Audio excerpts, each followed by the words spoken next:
신앙 고백 우리 하겠습니다. 나는 전능하신 아버지 하나님 천지의 창조주를 믿습니다. 나는 그의 유일하신 아들 우리 주 예수 그리스도를 믿습니다.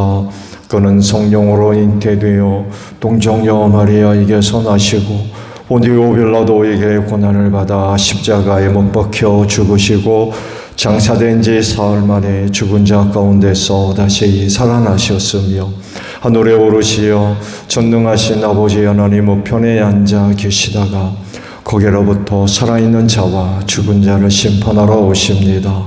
나는 성령을 믿으며 거룩한 공교회와 성도의 교제와 죄를 용서받는 것과 몸의 부활과 영생을 믿습니다. 아멘. 찬송가 95장 부르시죠.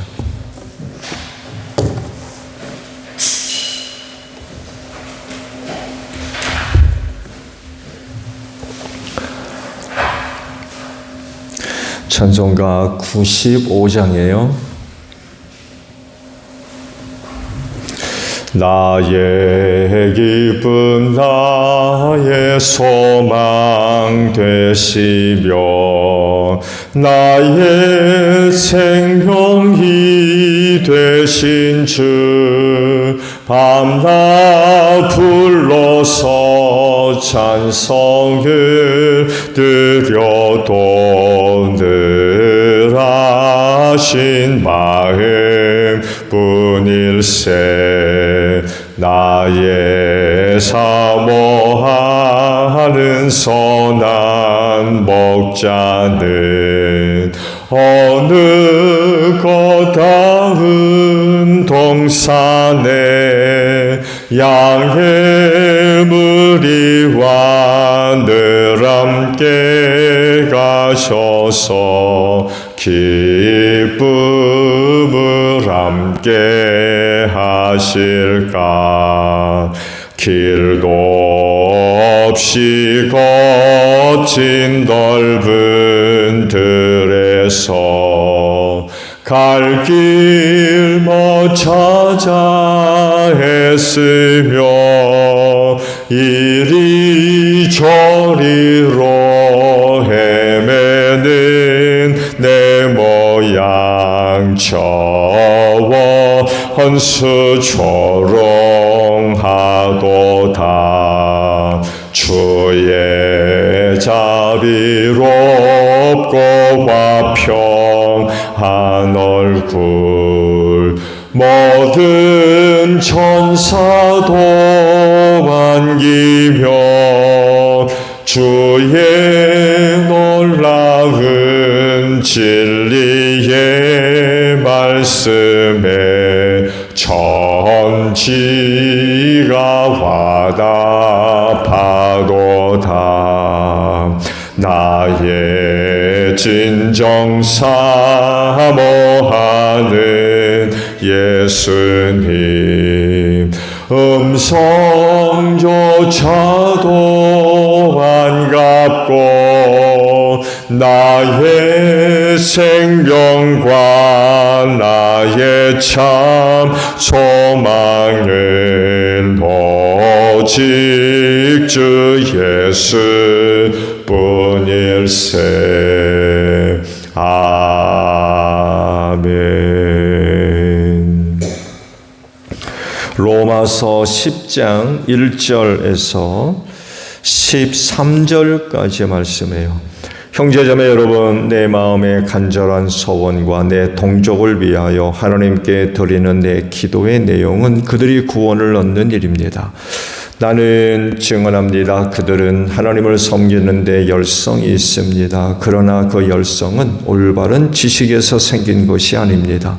그들은 하나님의 의의를 알지 못하고 자기 자신들의 의의를 세우려고 힘을 씀으로써 하나님의 의에는 복종하지 않게 되었습니다. 그러므로 그리스도는 율법의 끝마침이 되셔서 모든 믿는 사람에게 의의가 되어 주셨습니다. 모세는 율법에 근거한 의의를 두고 기록하기를 율법을 행한 사람은 그곳으로 살 것이다 하였습니다. 그러나 믿음에 근거한 의의를 두고는 이렇게 말합니다.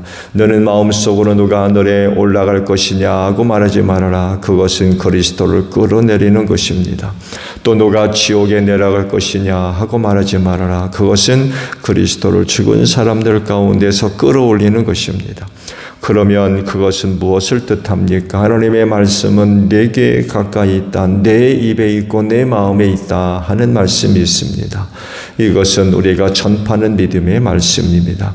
당신이 만일 예수는 주님이라고 입으로 고백하고 하나님께서 그를 죽은 사람들 가운데서 살리신 것을 마음으로 믿으면 구원을 얻을 것입니다.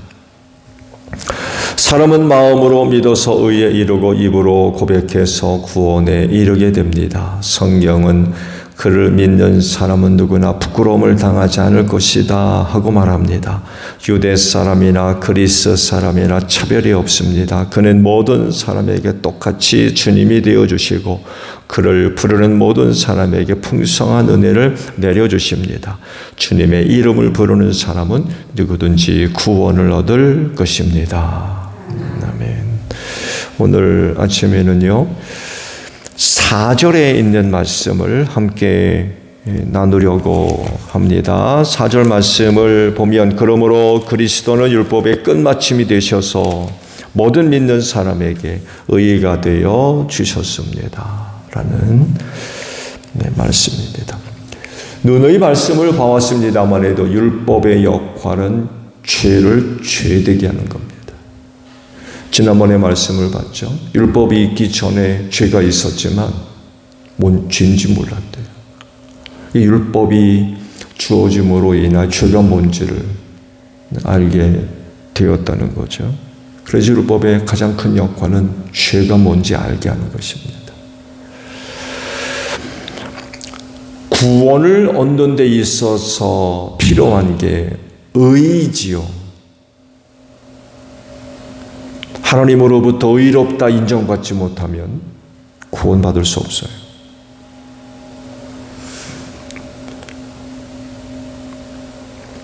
근데 율법은 이 의의를 주는 게 아닙니다. 오히려 죄악을 고발합니다. 그래서 모든 사람들이 죄가 무엇인지 알지 못하다가 율법을 통해서 죄가 무엇인지 알게 됐고 그 이후로 모든 사람들은 죄의 무거운 짐을 지고 정죄받으면서 고통스럽게 살게 됐어요. 만약 율법으로도 사람이 의롭다라고 인정받을 수 있다면 굳이 하나님께서 사람의 몸을 입으시고 독생하신 아들 우리 가운데 오실 필요도 없고 십자가의 고통을 당하실 필요도 없었어요. 그런데 안 그렇다는 얘기죠. 율법을 통해서는 누구도 의롭다 인정받을 수가 없다는 거예요. 정죄만 받을 뿐이지.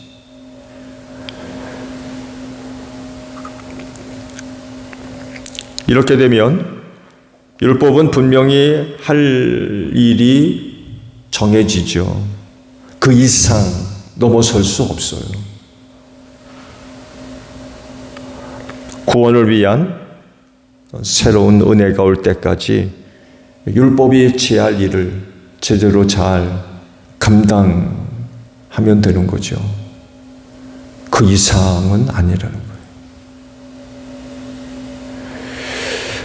그것이 바로 죄를 알게 하며 더욱더 죄를 죄되게 만드는 역할이 바로 율법이 하는 역할이라는 것입니다.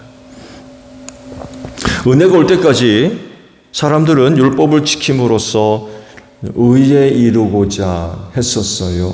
이건 뭘 얘기하냐면 율법을 지켜 행하는 인간의 행함이죠. 행위.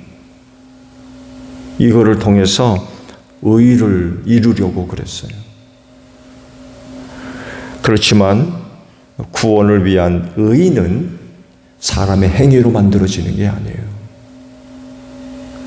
사람의 의는 사람이 얻어야 할 의, 그 의의를 이루어야 할 것은 인간의 어떤 행위가 아니라 믿음을 통하여 얻는 하나님의 은혜입니다. 결코 우리의 어떤 노력으로 얻어지는 게 아니에요. 도덕적이고 윤리적인 어떤 삶을 통해서 이루어지는 의의가 아니에요.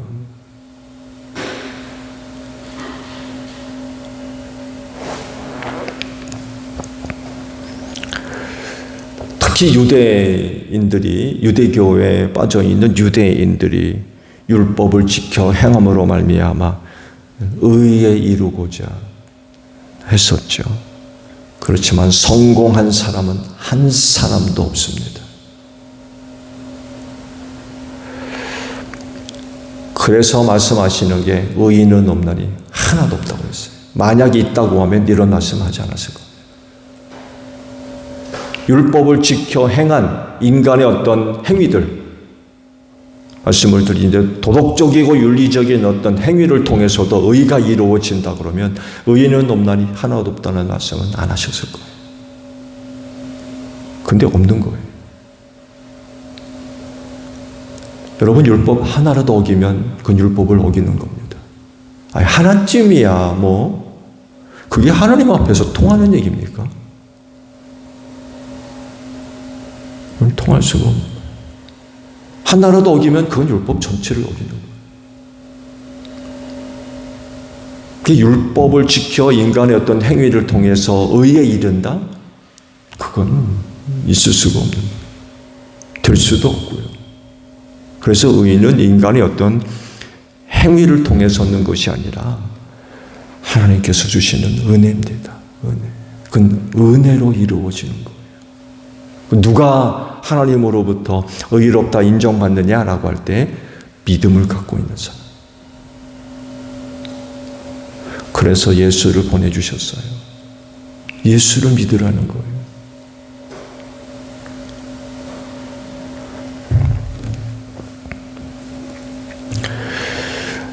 율법이요, 이런 목적으로 접근을 하고 또 이렇게 이해를 했다고 하면 그나마 어떤 사람들에게 율법은 참 좋은 것이 될 수 있었어요.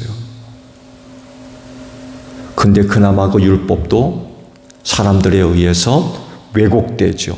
그 율법을 통한 하나님의 뜻, 계획, 의도가 잘못됐다는 거예요. 모세를 통해서 받은 율법이 유대교로 이어지면서 이 현상이 아주 급격하게 확대되기 시작합니다.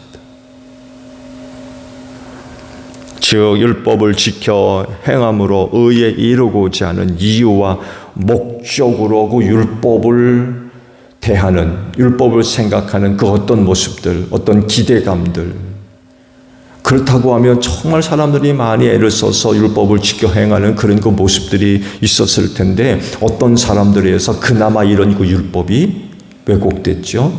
특히 유대교의 종교 지도자들에 의해서 율법이 심각하게 훼손당했다는 거죠. 어떻게 그들이 율법을 이용합니까? 종교적으로 얻어진 기득권을 지키기 위해서 율법을 무기로 백성들을 압제하기 시작합니다. 그 대표적인 것이 율법을 해석한 장로들의 전통. 개역 성경에 의하면 율법의 장로들 유전이라고 번역을 해놨죠. 사람에 의해서 만들어진 율법에 대한 해석. 그게 대표적인 예입니다. 이런 것들을 만들어가지고 안식일을 어떻게 잘 지킬 거냐가 39가지나 돼요. 너희는 안식일을 범하지 말라고 말씀하셨는데 그럼 어떻게 하면 안식일을 잘 지킬 거냐? 그게 인간에 의해서 만들어진 해설이 39가지나 돼요. 그러니 그 안식일이 그 백성들에게 기쁨이 되겠습니까? 안식일을 맞이해서 어떻게 보게 되면 가장 좋은 날이잖아요. 일주일 중에 안식일이 가장 좋은 날, 가장 기쁜 날. 근데 그러지를 못했어요. 39가지나 규정을 만들어 놨으니 안식일 하루 보내면서 근심 걱정하는 거죠. 자칫 잘못했다가는 안식일 녹일까 봐. 그러니 그 안식일이 기쁜 날이 될 수 있겠어요? 가장 싫은 날이지. 근심, 걱정, 두려움, 조바심, 하나라도 어길까 봐. 이런 것들을 만들어 놓고는 백성들을 압제하는 거예요.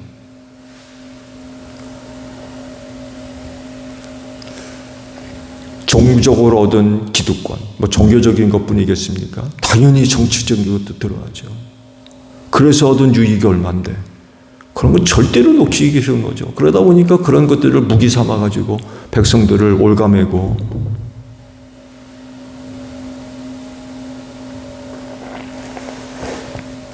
아이러니하게 그렇게 얻어진 은혜가 그 백성들에게 참 기쁨이 되고 그래야 되는데 오히려 율법을 통해서 괴롭힘을 당합니다.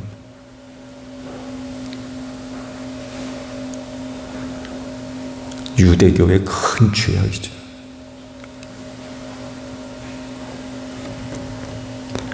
이 종교 압제 속에서 아주 비참한 생활.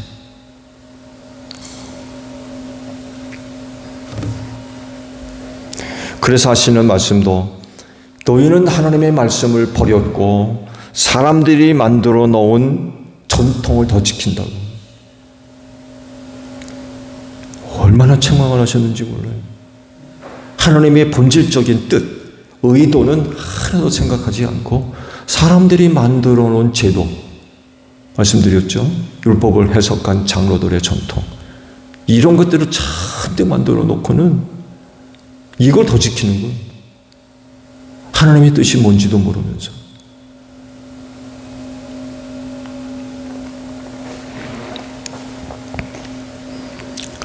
근데 참 감사하게도 때가 이르러 하나님은 율법과 다르게 은혜를 베풀어 주셨죠.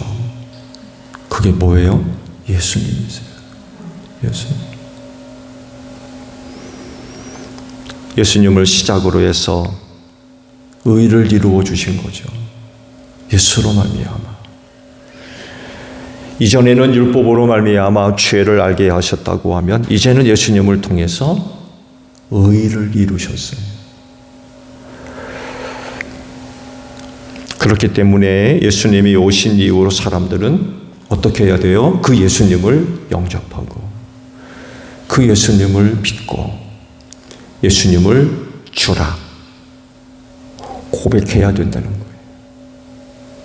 율법에 계속 머물러 있을 것이 아니라 예수를 통해서 베풀어 주시는 새로운 은혜, 그 의에 이르기 위해서 그 예수를 믿고 영접하는 그런 모습, 행위에서 벗어나서 믿음으로 나아가는 이런 삶의 변화들이 나타나야 된다는 거죠. 이를 두고 하신 말씀이 바로 오늘 아침에 주신 그 말씀입니다. 예수님은 율법의 뭐라고요? 끝마침이라고 그러셨어요. 예수님은 율법의 끝마침입니다. 근데 계속 율법이 머물러 있으면 어떻게 해요? 예수님이 마침이 되셨는데 예수로 인하여 새롭게 시작을 해야죠. 그게 뭐예요? 믿음으로 나아가는 겁니다. 인간의 행위가 아니라 예수를 믿는 믿음으로 나아가야 되는 것입니다.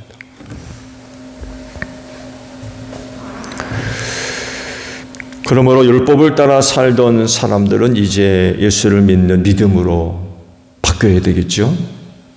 당연히 바뀌어야 됩니다. 그렇게 해야 율법을 완성할 수 있어요. 율법을 지킴으로 율법을 완성하는 게 아니라 예수를 믿어야 율법을 완성하는 겁니다. 그 예수님이 그러잖아요. 내가 율법을 펴놓은 줄 아느냐? 내가 율법을 완성하러 왔느니라 라고 그러셨어요. 예수 믿지 않으면 율법이 완성될 수 없어요.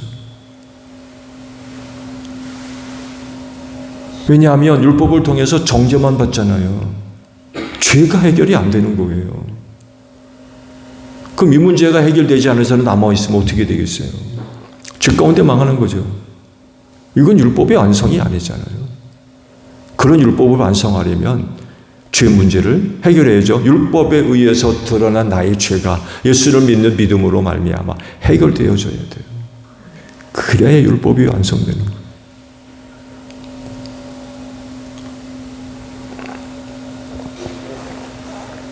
예수 믿지 않으면 율법이 그냥 미완성으로 남아있게 되는 거예요.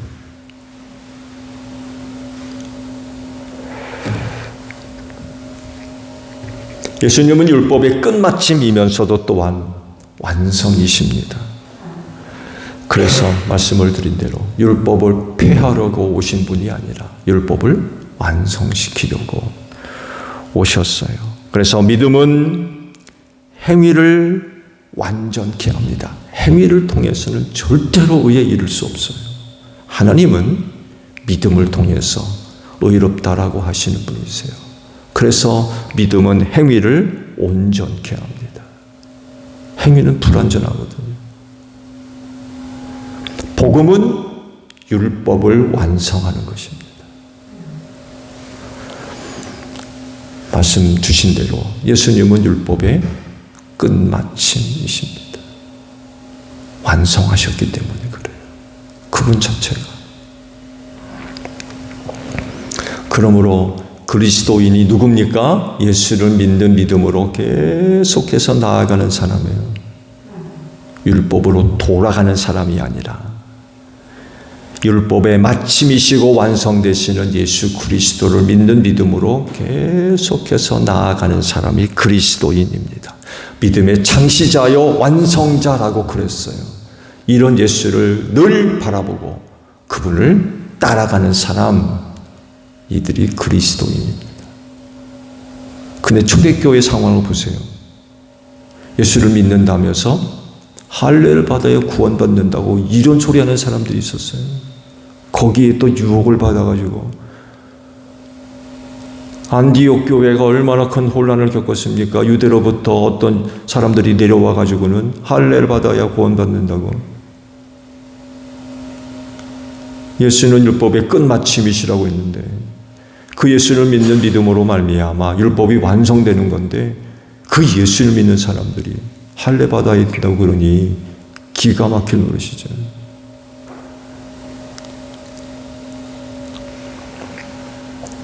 그래서 사도 바울을 가리켜서 평생을 율법과 싸웠던 사람이라고, 유대교와 싸웠던 사람이라고 그런 얘기를 해요. 사도 바울이 그런 애씀이 없었다고 그러면 아마 기독교가 상당히 어려웠을 겁니다. 여러분, 유대교와 기독교는 다르잖아요. 영향은 받았어도 기독교는 유대교가 아닙니다. 누구는 그래 유대교는 이단이라고. 틀린 말이 아닌 것 같아요. 근데 초대교회 내에 그런 혼란스러운 일이 있었으니 큰일 날 뻔했죠.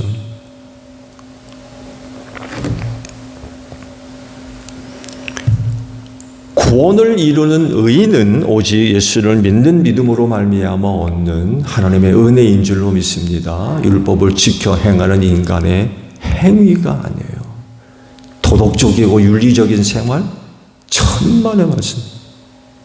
이런 것들을 통해서 하나님으로부터 의롭다 절대로 인정받을 수 없어요. 믿음이 없으면 안 돼요. 그래서 예수님을 보내주셨어요. 그 예수를 믿으라고. 너희의 행위가 아니라 내가 보낸 예수를 믿으라. 그 의를 얻게 하려고 죄인을 대신해서 십자가에 못 박아 죽이셨잖아요. 그렇게까지 하셨어요. 그 예수를 믿으라.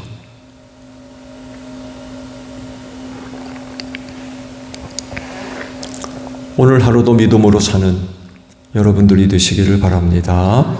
주기도문 합니다. 하늘에 계신 우리 아버지, 아버지의 이름을 거룩하게 하시며 아버지의 나라가 오게 하시며 아버지의 뜻이 하늘에서와 같이 땅에서도 이루어지게 하소서. 오늘 우리에게 일용할 양식을 주시고 우리가 우리에게 잘못한 사람을 용서하여 준 것 같이 우리 죄를 용서하여 주시고 우리를 시험에 빠지지 않게 하시고 악에서 구하소서. 나라와 권능과 영광이 영원히 아버지의 것입니다. 아멘. 기도하겠습니다.